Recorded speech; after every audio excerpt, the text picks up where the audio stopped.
नमस्कार दोस्तों, मैं आपकी होस्ट और दोस्त फवादिया निजामी आपका स्वागत करती हूँ। आज मैं पहुंची हूँ वार्ड नंबर 41 इंदिरापुरम में।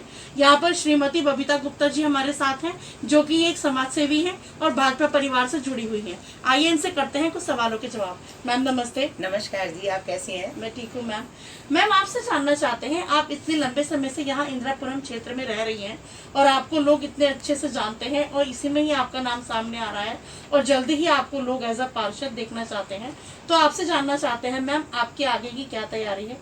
जी, मेरे आगे की तैयारी क्या है कि मैं चाहती हूँ कि मैं यहाँ के इंदिरापुरम की जितनी भी जनता है उनको खुश करूँ। किसी जिस तरीके से भी वो खुश रहना चाहते हैं, जैसे मान लीजिए कार्य करने से, या मतलब जैसे मान लो तन से मन से, जो इंसान ये चाहते हैं कि आज यहाँ पे ये सुधार होना है। बाई दी वे जैसे होता है कि कभी कभी सड़कों पे गंदगी बहुत हो जाती है, तो हम अपने आप ही स्वीपर से कह करके पैसे दे करके वो सफाई करवाना, ये हम ये सोचते हैं कि यहाँ की जनता हमसे हर तरीके से खुश रहे। जी, ये चाहते हैं। मैम आप इतने काम करती हैं जब तो आपको लोग पसंद करते हैं। मैम आपसे जानना चाहते हैं, आप बहुत लंबे समय से भाजपा परिवार से जुड़ी हैं और आप बहुत सारी संस्थाओं से जुड़ी हैं, तो आप थोड़ा सा अपना कुछ बताना चाहेंगे? जी, मैं काफ़ी संस्थाओं से यहाँ पर जुड़ी हुई हूँ और उस संस्थाओं के द्वारा जितने भी कार्य होते हैं, जैसे निर्धन कन्याओं की शादी कराना होता है, तो उसमें भी हम पूरा सहयोग देते हैं तन मन धन से। जैसे मान लीजिए, जैसे निर्धन कन्याओं में क्या होता है कि जैसे कि कोई किसी ने क्रॉकरी दे दी, किसी ने कपड़े दे दिए। जैसे मेरे पहले बुटीक था तो मैं अक्सर कपड़े देती रहती हूँ लोगों को, कि जैसे मान लीजिए शादी का जोड़ा दे दिया, ड्रेसेस दे दी, या मेरा जैसे राज कलेक्शन शोरूम है तो उसमें से निकलवा करके हमने मतलब दूल्हे को कुछ दिलवा दिया। इस तरीके से हम उनकी मतलब सेवा करते हैं। और रहा जैसे मान लीजिए कि जैसे समाज सेवा है, तो इसमें अभी गर्मियाँ इतनी पड़ी थी तो उसमें हमने पानी के मटके जिसमें टोटी लगी होती है, वो काफ़ी रेडी वालों 500 मटकों का टारगेट था हमारी संस्था का, तो उसने 500 मटके हमने केवल रेडी वालों को ही दिए थे, जगह जगह जा करके।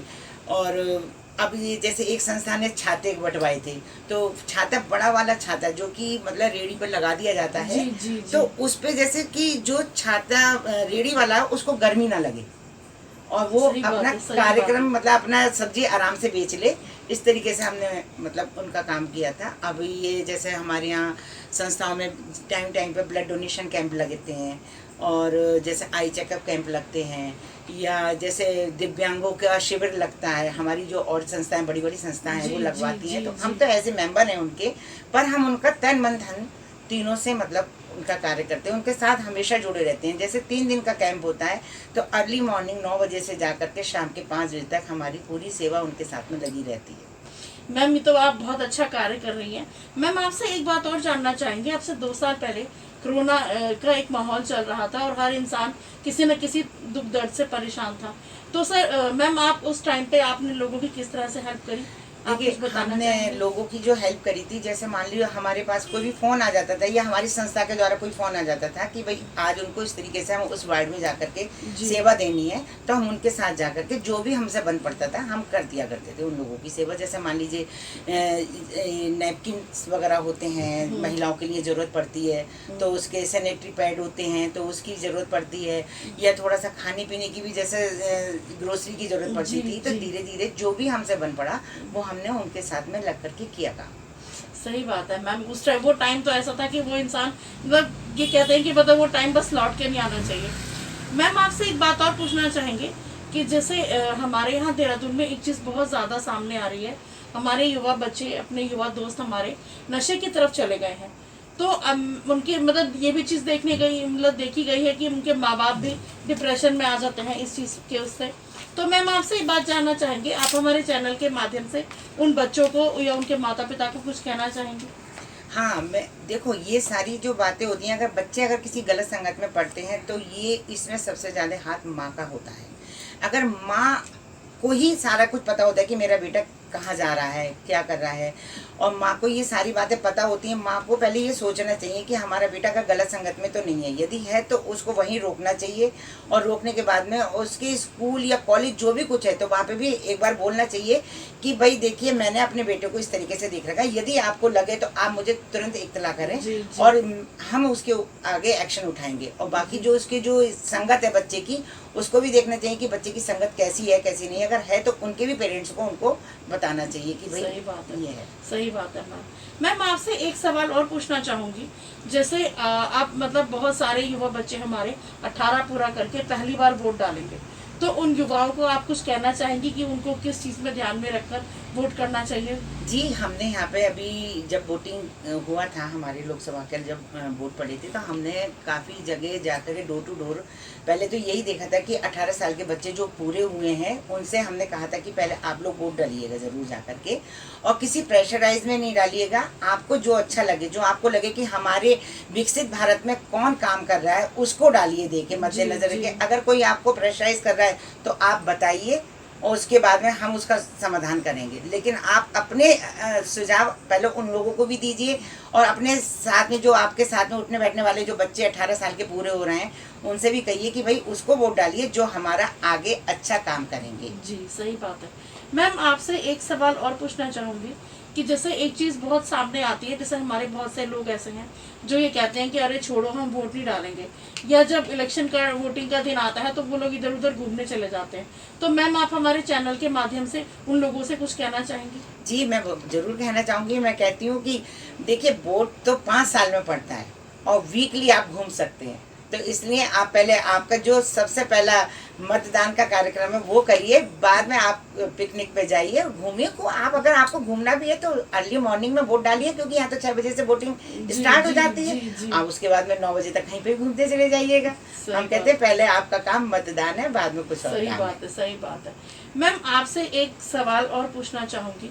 जैसे एक चीज़ बहुत ज़्यादा सामने आ रही है कि आजकल का जैसे देहरादून का माहौल चल रहा है, इतनी गर्मी रही, ये बात हम जितनी संस्थाओं से जुड़े हुए हैं वो सारी संस्थाएं हमारी पर्यावरण पे भी और हरेला पर्व पे भी हमेशा वृक्षारोपण करती हैं। और ये भी नहीं कि एक आध वृक्ष लगाती हो, पूरा टारगेट लेके चलती हैं। 101 वृक्ष लगाने होते हैं या कभी कहीं 500 लगाने होते हैं, इस तरीके से पूरे पूरे। और वो वृक्ष जो लगा रही हैं जहाँ पर, वो भी इस तरीके से लगा रहे हैं वो लोग कि जहाँ पे वो खुद उनकी देख रेख कर सकें। ये नहीं है कि वृक्ष लगा दिया और फिर देख रेख नहीं करी तो उससे कोई फायदा नहीं है। सही बात है। तो ये बूझ बम भी लेके गए हैं। अभी कल ही हमारा मतलब वृक्षारोपण हुआ था कार्निवाल में, इसी रोड पर। तो उन्होंने भी इतने सारे मतलब वृक्षारोपण, जैसे कि लीची का था और जामुन का था, आम का था, ये सारे लेके गए थे और उसमें वृक्षारोपण किया था। और बहुत सुंदर कार्यक्रम उनका कल हुआ था।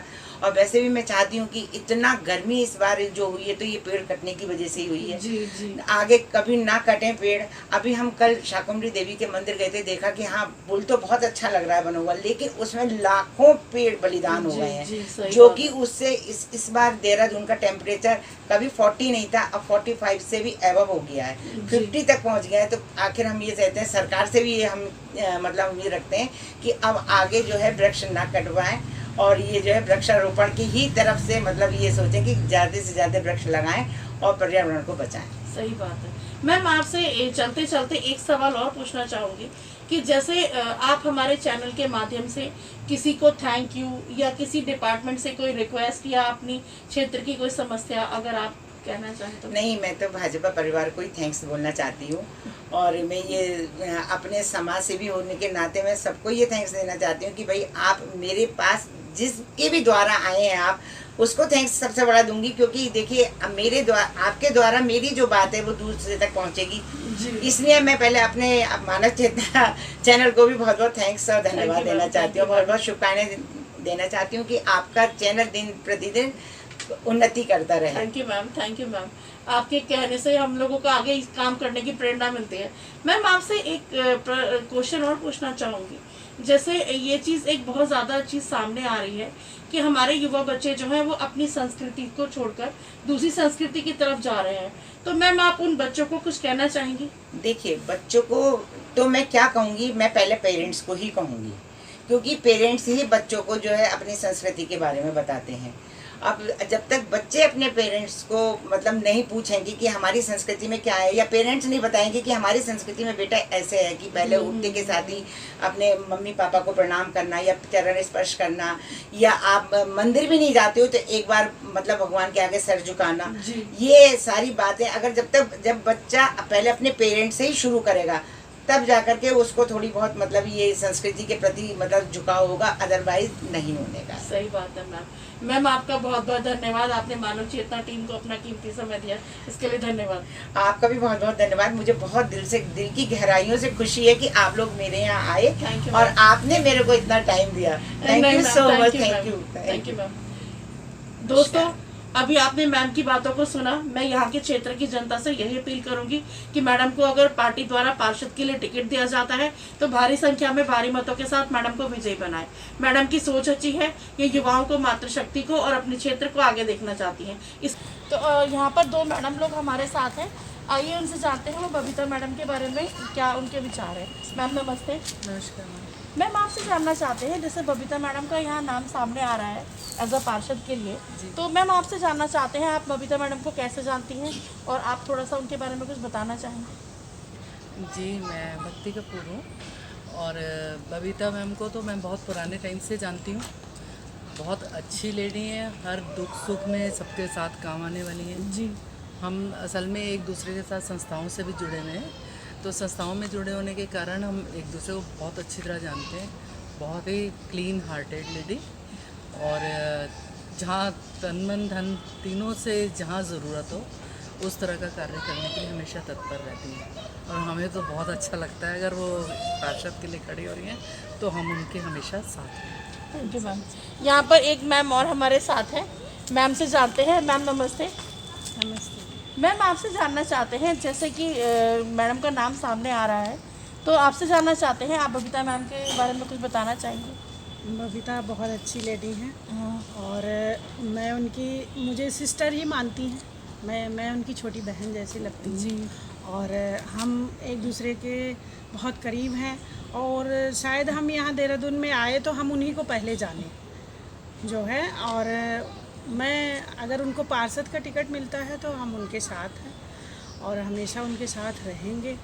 और बाकी तो ये पार्टी के ऊपर है कि पार्टी जिसको टिकट देगी हम उसके साथ हैं, कमल के साथ। अगर कमल कहीं भी हो हम उसके साथ हैं और बहुत हिम्मती हैं, पढ़ी लिखी भी हैं, तो इसलिए जो है कार्यभार तो आदमी बहुत सोच समझ के, पार्टी के ऊपर है किसको टिकट देता है। जी। मैम आपसे एक बात और जानना चाहते हैं, जैसे कि बबीता मैम का नाम सामने आ रहा है तो आपसे ही जानना चाहते हैं कि जैसे अगर मतलब एक जनरल बात कि अगर उन्हें आधी रात को भी बुलाया जाए तो क्या वो आएंगे? बिल्कुल बिल्कुल। 2 बजे रात को, 12 बजे रात को हमारी कॉलोनी में कोई भी कहीं भी दुख सुख पड़ता है तो बबीता हमेशा खड़ी रहती है और हम भी उनके सपोर्ट में रहते हैं, हम लोग भी खड़े रहते हैं हमेशा से। थैंक यू मैम, आप लोगों का बहुत बहुत धन्यवाद। Thank you so much.